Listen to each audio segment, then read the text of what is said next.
The arms must be completely relaxed. How many times have I told you that? Have you been doing your breathing exercises and your yoga? Huh? Deep hook. Deep hook. Grab that string.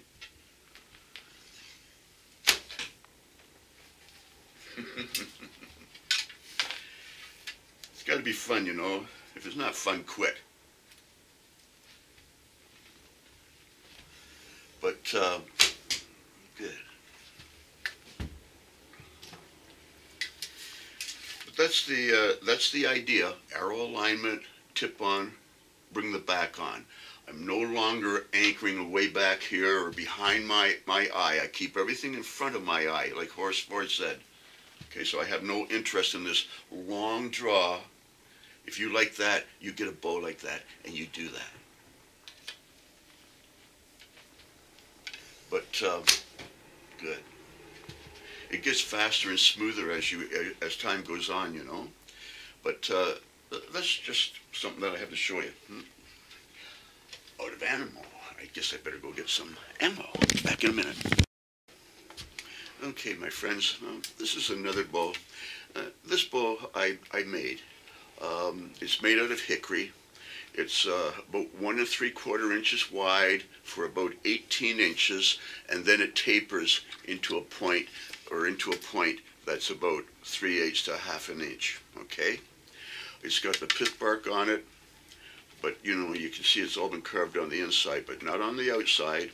I just have a little pencil line there. That's where I put the top of the arrow, and that's it. Now this bow is 52 pounds and about 68 inches long, so it's a much heavier bow than ebb, you know. But it's just like bang right in. A bow like this, you don't necessarily have to anchor. As long as you're on that power line as it comes back, if you've got enough power in the bow, you'll hit the target, you know. But good. But we can also come back by our ear. So this bow is much more fluid to shoot just because it has more weight, you know. But get a good deep hook and you'll get that bow back. And that's another thing. On a bow like this, where it starts to become a little heavier, because really, at 40 pounds, a bow is starting to get heavy at 40 pounds. That's not a light bow. So by the time you're up into 50, 55 pounds, you've got a bow that you can get a license to hunt any animal in Canada, you know. Boom.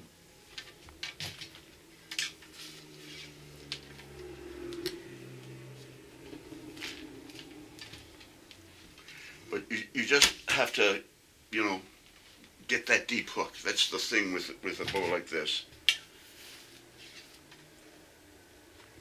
It's not such a neat one for the fingertips, like a lighter bow. You know, you can really shoot off your fingertips. But with a bow like this, I want to go right into the second knuckle. Get a good grasp on that string. And the bow is heavy enough that it will just pull that string right out of your hand. You don't have to worry about the release. When you got a heavy bow, it'll release really easy. Okay. Having fun? Back in a minute. Okay, my friends. Take a couple of shots now with my home guard bow. Now, this is Osage orange. But if you take a look at my own bow that I made and the home guard, you'll see that they're kind of similar. It's a very standard kind of shaped bow, you know, right? It's been around for thousands of years. So, a very traditional kind of a bow. Now this particular one is 40 pounds. And of course a 40-pound bow is easier to shoot than a 50-pound bow. But basically you shoot it the same way. If it's a Asian bow, or if you're shooting Western style like I do with your right hand, you'll find that you can shoot an Asian bow or a North American bow or any of the bows in basically the same pattern. You know? But I get it back, and I can hardly describe what I'm doing anymore because I just get it back and hit the target. It just gets easier after the first couple million shots. You know, right in there. But again, this is a home guard bow, made famous. It was found in Denmark, and it's about 9,000 years old. But again, we get it back, and we just leave our hand here.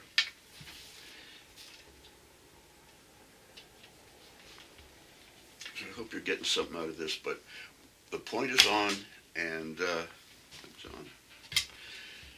So that's what we do.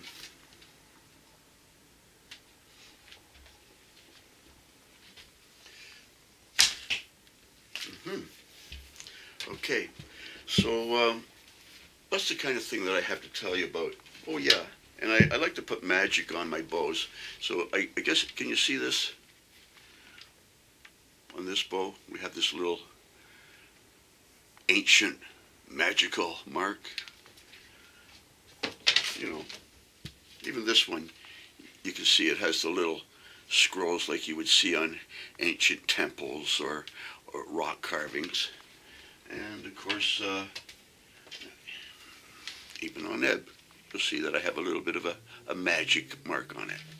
Anyhow, that's not shooting, it's just talking, but back in a minute. Okay, my friends, let's talk a little bit about bow weight.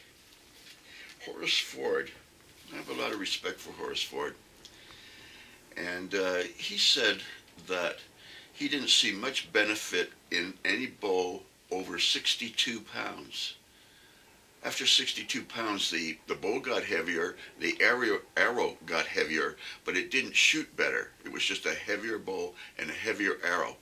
And he thought that a bow of around 50 pounds did the best flight shooting. And that's a fact. The records are really being held by bows like that.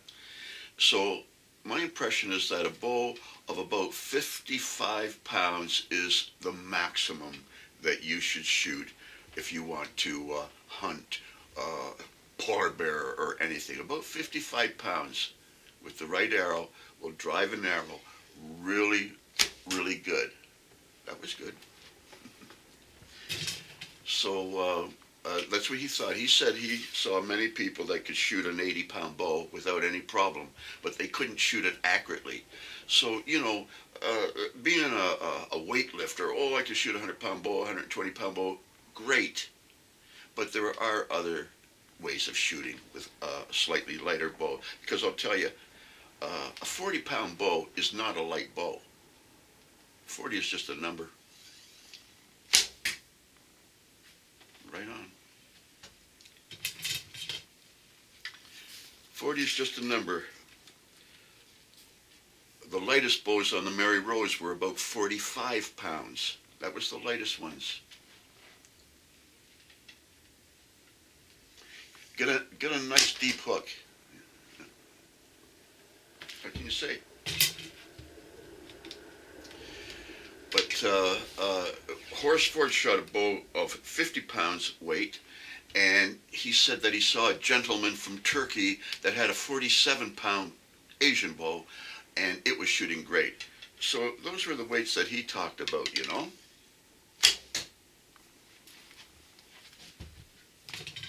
I'd say it's sort of true. Like this bow, 43 pounds. That's plenty good enough. My other bow there, 52 pounds. It's good enough. Just depends on what you want, you know. But if you get a nice deep hook, you can get a good shot off.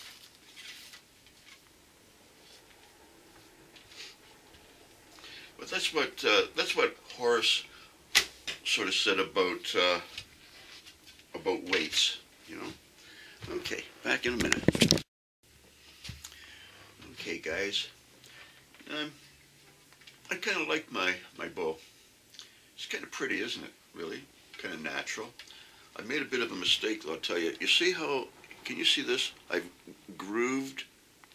I thought that would be cool, right? You know, your thumb fits in there, and You got these little grooves for your fingers, right? So they fit in there. I mean, wow, is that ever neat? I was stupid. You know, the best handle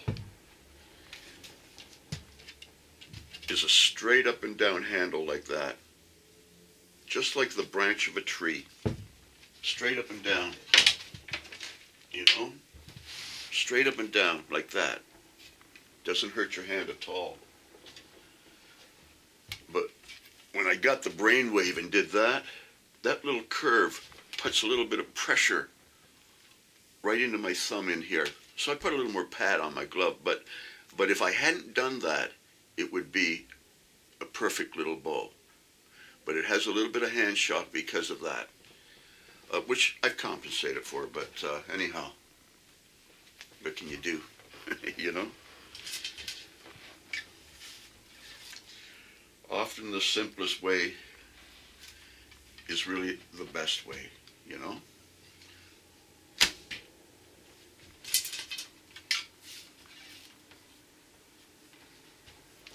And it shoots just the same way, though. You know, you draw it out and you just bring it by your... I say two things, so I don't want you to get confused. I'm drawing back by my ear, but really I'm lining it up to my eye. It's just that it comes back that far. But we're drawing towards our eye. That's how we know it's straight. And do not touch your anchor, because your face, your finger will follow your face. It's not in the same spot. Even though your eye is on, it's not. It's only when you're not touching that you can tell exactly where it's lining up to. Don't touch. Big mistake. Big mistake. Deep hook, right? Get a good grip and just get it right back there. So I hope some of the stuff is rubbing off on you. But again, you know, it's an odd thing not to anchor, to only have a visual straight line, visual anchor. You know, that's what you got to do.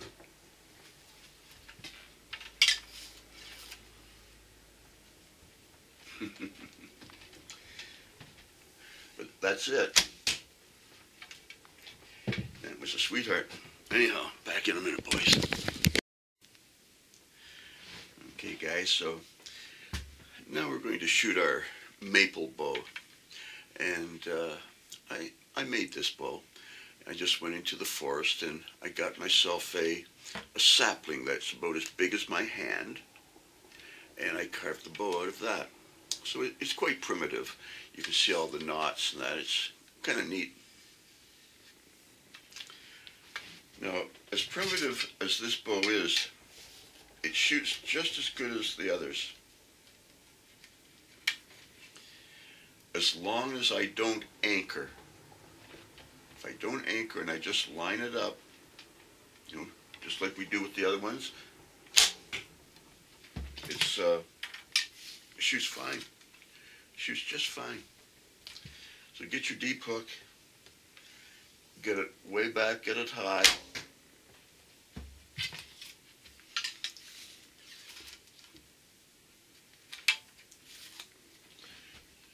It's kind of interesting, really.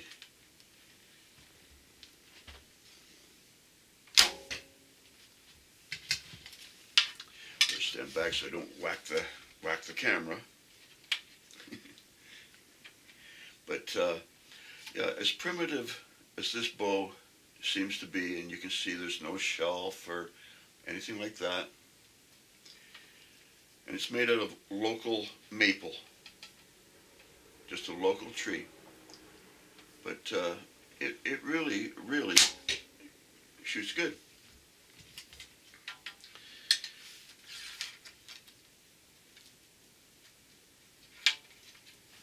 A longbow is a longbow is a longbow. But the big secret, the real big secret, is not anchoring. If you do not anchor, your eye will always line up over that arrow. But if you touch your face, it's not lining up. So really, it's all out here, you know, all out here. Keep that arrow in front of you. That's what Horace said. Horace Ford said, aim with the arrow in front of you. I'll be back in a minute. Okay, guys. Let's just finish off talking about our archery theory. Using our caveman bow. I've told you before, I think that when I had my genes done, I'm 2.8% Neanderthal. Yeah. And every white guy and every Asian is.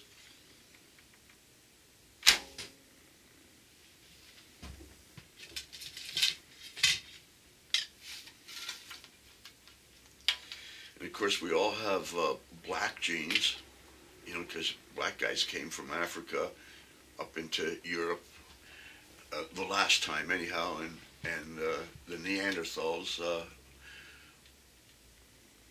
were falling in love and having families. So were the Asians. Anyhow, I don't know what that has to do with archery, but that does. So this bow basically shoots just as good as the others, as long as you don't anchor. That's the secret. If you don't anchor, your eye will line up and you can aim them perfectly straight, you know? But it does work really, really fine. So you never know. You like my bumps? Maybe I should call this bow Wart. How about that? Wart. But it shoots just fine. And we've been shooting a few longbows this evening, always using the same technique, not anchoring, drawing back until our hand is back by our ear basically, and our fingers are here so that we can line up.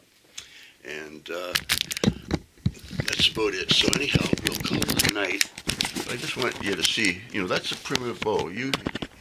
And it shoots just fine, you know, really. You get your hits. A lot can be said for being a caveman. Well, you guys have fun. And I'll talk to you later.